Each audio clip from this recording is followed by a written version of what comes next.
सरकार ने 8वें वेतन आयोग का गठन किया है और सरकारी विभागों ने अपने कर्मचारियों का डेटा भी पोर्टल पर अपलोड कर दिया है। तो कब से ये वेतन आपके खाते में आएगा, उसके बारे में 5 बड़ी बातें सामने आई है।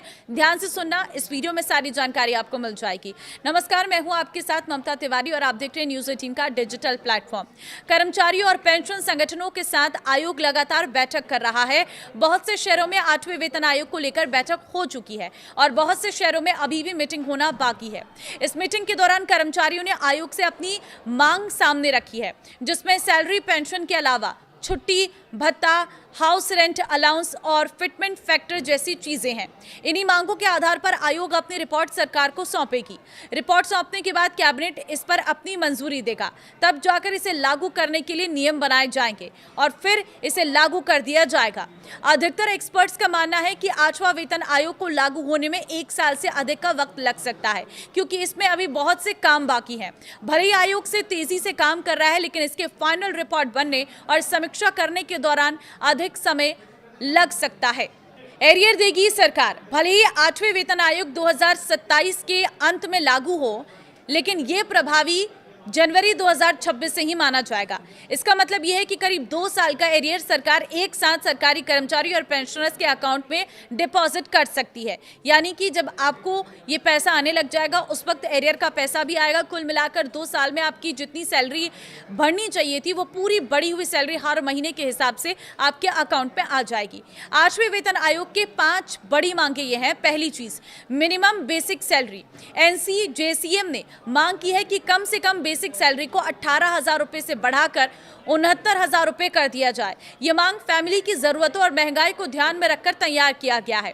दूसरा है फिटमेंट फैक्टर। कर्मचारियों ने एक बड़ी मांग फिटमेंट फैक्टर को लेकर भी की है। कर्मचारियों की मांग है कि सरकार फिटमेंट फैक्टर को बढ़ाकर 3.83 कर दे। फिटमेंट फैक्टर के आधार पर ही बेसिक सैलरी में इजाफा करता है। अगर 3.83 फिटमेंट फैक्टर होता है तो ही कर्मचारियों की मिनिमम बेसिक सैलरी 69,000 रुपए होगी। तीसरी बड़ी बात है हर साल 6% सैलरी पर बढ़ोतरी। कर्मचारियों की मांग सैलरी में हर साल बढ़ोतरी की भी है। सरकारी कर्मचारी मांग कर रहे हैं कि कम से कम उन्हें हर साल 6% की वेतन बढ़ोतरी मिले, ताकि उन्हें महंगाई से मुकाबला करने में आसानी हो। और चौथा, पुरानी पेंशन योजना OPS बहाल। इसके अलावा कर्मचारी संगठन की मांग है कि पुरानी पेंशन योजना को फिर से बहाल किया जाए। इसका उद्देश्य रिटायरमेंट के बाद कर्मचारियों को अधिक तय पेंशन सुरक्षा देना है। और 5वीं बड़ी बात है HRA और दूसरे भत्तों में बढ़ोतरी हो। NCJCM ने न्यूनतम HRA स्लैब को 30% करने समेत भत्तों में संशोधन की मांग की है। इसके अलावा परिवार का कैलकुलेशन, प्रमोशन और पेंशन से जुड़े नियमों में भी बदलाव की मांग रखी गई है। ये सिर्फ एक कागजी काम नहीं है, बल्कि पूरे 8वें वेतन आयोग की सिफारिशों की नींव है। ये डेटा जमा करने की डेडलाइन पहले 30 जून थी, लेकिन कई विभागों के रिक्वेस्ट पर इसे बढ़ाकर 31 जुलाई कर दिया गया। अब ये विंडो पूरी तरह से बंद हो गई है। इसका मतलब है कि कोई अन्य विभाग अब नए डाटा को पोर्टल पर अपलोड नहीं कर पाएगा। जिस हिसाब से 8वें वेतन आयोग पर काम चल रहा है, उस हिसाब से एक्सपर्ट्स अनुमान लगा रहे हैं कि 2027 में इसे लागू कर दिया जाएगा। हालांकि 8वां वेतन आयोग 2026 से ही प्रभावी माना जाएगा। इसका मतलब कि नया वेतनमान लागू होने के बाद 1 साल एरियर जोड़कर आपको दिया जाएगा।